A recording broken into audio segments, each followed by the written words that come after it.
지난 이야기, 루이 14세와 불륜을 저지른 앙리에트. 멀쩡한 왕비를 제치고 안주인을 탐한 탓일까? 만만하게 여긴 시녀에게 그의 옆자리를 빼앗긴다. 복수심에 휩싸인 그녀는 마침내 선을 넘고 말았다. 자신의 또 다른 애인 기슈백작과 손잡고 음모를 꾸민 것이다.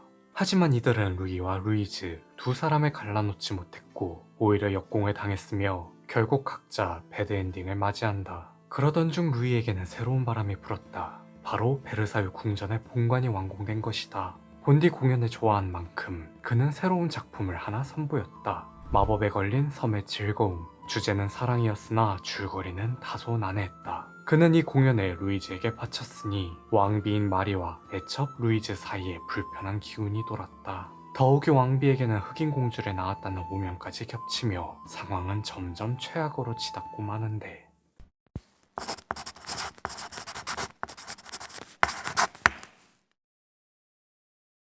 1666년 루이 14세의 모후 아니 사망합니다. 그녀는 프랑스 왕실의 큰 어른으로서 국왕 부부 사이를 중재해준 인물이었어요. 루이를 통제할 수 있고 동양 출신이며 궁정에서 유일하게 자신의 편이 되어주었기에 마리는 그녀에게 참 많이 기댔죠. 그런데 이제 그런 그녀가 죽고 말았으니 마리에게는 청천벽력이 아닐 수 없었습니다. 게다가 재작년부터 자신이 불륜을 저질러 흑인 공주를 낳았다는 헛소문이 암암리에 돌았어요. 이럴 땐 적어도 남편인 루이가 곁에서 지켜줘야 할 텐데 그는 그럴 생각이 전혀 없었죠. 도리어 모우의 사후 더 이상 자신을 막을 리가 없다는 사실에 기뻤는지 곱비 풀린 망아지처럼 행동했습니다. 이전보다 더 많은 여성들과 추잡한 관계를 가졌어요. 이는 마리뿐만 아니라 루이즈의 입장에서도 굉장한 골칫거리였죠. 어느 나라나 마찬가지겠지만 국왕의 애첩이라는 자리는 종신직이 아닙니다. 계속하고 싶다고 해서 평생 할 수 없어요. 왕의 사망, 새로운 경쟁자의 등장, 자신의 노화 등등 갖가지 이유로 언제든 쫓겨날 수 있죠. 쫓겨난 애첩의 말로는 어땠을까요? 목숨만 부지한 채 근근히 살아가는 경우가 대다수였습니다. 일례로 왕의 사망으로 쫓겨난 경우 기존 왕실 일가로부터 정치적 보복을 당하는 일이 허다했죠. 잉글랜드 국왕 에드워드 3세의 애처 앨리스 페레즈는 국정농단의 주범으로 물렸고 러시아 황제 알렉산드르 2세의 애처 유리엡스카야는 일가 전체가 국외로 추방된 것도 모자라 사찰까지 당했으며 잉글랜드 국왕 에드워드 7세 애첩 앨리스 케펠은 아예 투명인간 취급해 알아서 떨어져 나가게 만들었어요. 오히려 프랑스 국왕 앙리 2세의 왕비 카트린처럼 애첩에게 관대함을 보인 경우가 매우 드뭅니다. 그렇다면 왜 숱한 여성들은 이렇게 위험천만한 애첩 자리에 눈독을 들인 걸까요? 이를 알기 위해서는 유럽만의 특별한 애첩 제도에 대해 알아야 하죠.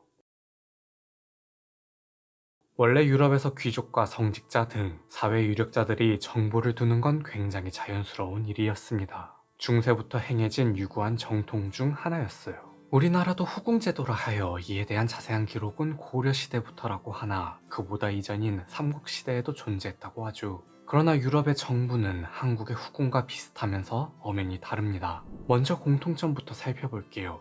첫째, 둘 다 정략 결혼 때문에 생겨났죠. 지난 네덜란드 편을 보신 분들이라면 합스부르크 왕조에 대해 기억하실 겁니다. 그들은 적극적인 결혼 정책을 펼쳤고 시골의 백작 가문에서 제국의 황제 가문이 되었으며 이를 유지하기 위해서 근친혼도 서슴지 않았어요. 이는 우리나라도 마찬가지였습니다. 고려의 태조 왕건도 같은 이유로 29명의 부인을 두었고 후대 임금들도 왕조를 유지하기 위해 근친을 행했죠. 그만큼 동서양을 막론하고 높으신 분들에게 결혼이란 사랑이 아닌 수단에 불과했으며 자기가 원하는 사람과 결혼하는 건 고사하고 자이든 타이든 필요하면 가족과도 결혼해야 하는 일종의 국가적 사업이었어요. 물론 그렇게 결혼해도 상대가 마음에 들면 다행입니다. 일례로 신라의 흥덕왕과 정목왕후가 그랬죠. 하지만 대부분은 그러지 못했어요. 이들도 인간이기에 당연히 사랑하는 이가 따로 있었을 겁니다. 그래서 정보와 후궁 외에도 남총, 첩, 소실, 즉실, 작은 집, 시앗 등 다양한 명칭으로 그들을 가까이 한 거죠.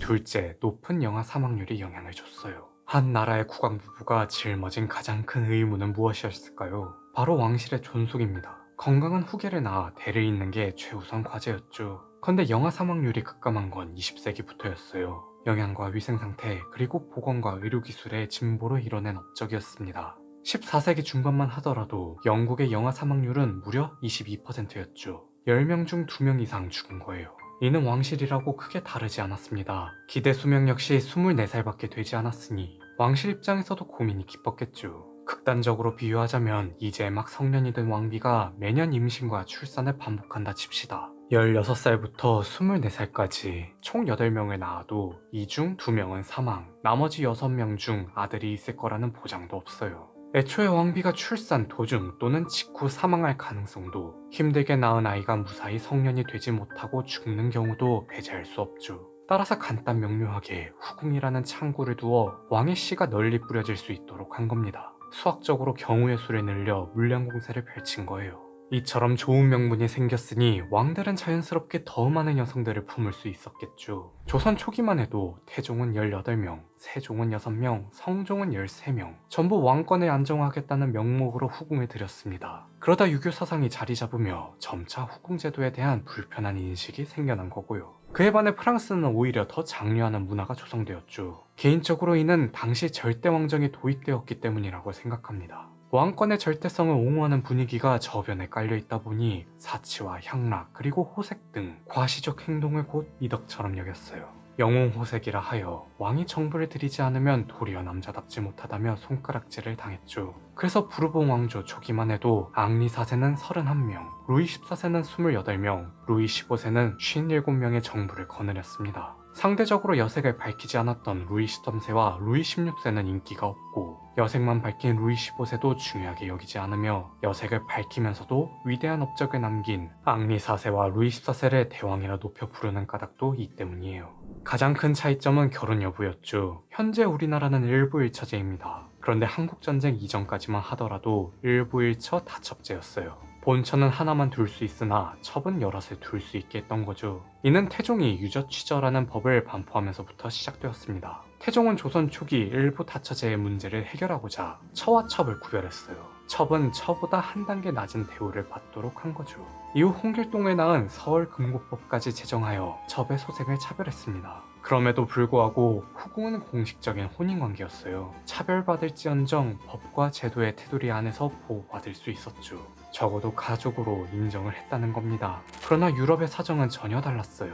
정부는 어디까지나 내연관계였죠. 정식 혼인관계로 인정받지 못해 법적으로 아무런 보호를 받지 못했습니다. 물론 후궁보다 자유로웠어요. 정부로서 다른 사람을 만나도 어떠한 처벌을 받지 않았죠. 그만큼 권리 또한 없었습니다. 대신 공인정부라 하여 후궁과 비견될 만한 제도가 존재했어요. 제 영상에서 애첩이라 언급된 이들 모두 이 정식 정부였는데요. 애첩은 굉장히 특별한 직함이었죠. 비공식 직함에다 여러 정부 가운데 한 명만 될 수 있기에 법적인 측면에서 다른 정부들과 별반 다르지 않았으나 권한만큼은 왕비의 버금 같습니다. 궁정에서 거주하고 왕의 고문 역할을 하며 심지어 왕비의 공식 업무인 외교사절을 접견하는 등 안주인으로서의 왕비 권한 대행이나 다름없었어요. 애첩의 자식들도 정부의 자식들과 차별 대우를 받았죠. 기본적으로 정부의 자식들은 사생아로서 욕정의 부산물 취급을 당했습니다. 하지만 애첩의 자식들은 달랐어요. 왕위 계승권은 없어도 왕의 자식으로 공인받아 왕족으로서 활동할 수 있었죠.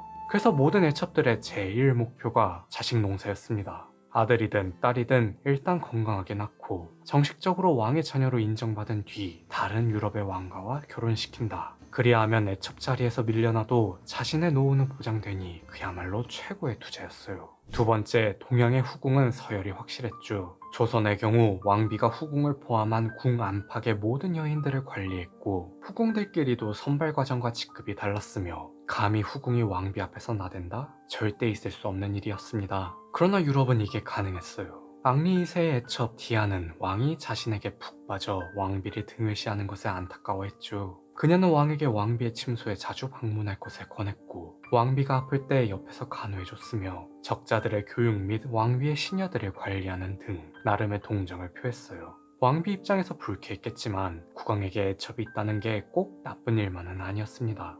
자신의 온갖 욕박지가 되어주었거든요. 실제로 왕이 애첩을 두면 주변에서 왕비를 동정하는 여론이 형성되었고 애첩을 향해 온갖 상스러운 표현을 사용했으며 그 대에서 발생한 모든 악재에 대한 책임을 애첩에게 뒤집어 씌웠죠. 왕비와 어차피 정략 결혼의 피해자임을 모두가 인지하고 있고 왕에게는 직접적으로 따질 수는 없으니 상대적으로 신분이 낮은 만만한 애첩을 들먹이는 편이 신상에 좋았으니까요. 마리 앙투아네트가 희대의 악녀 취급을 받은 이유 중 하나도 루이 16세가 애첩을 두지 않아서 라는 의견이 있을 정도였습니다.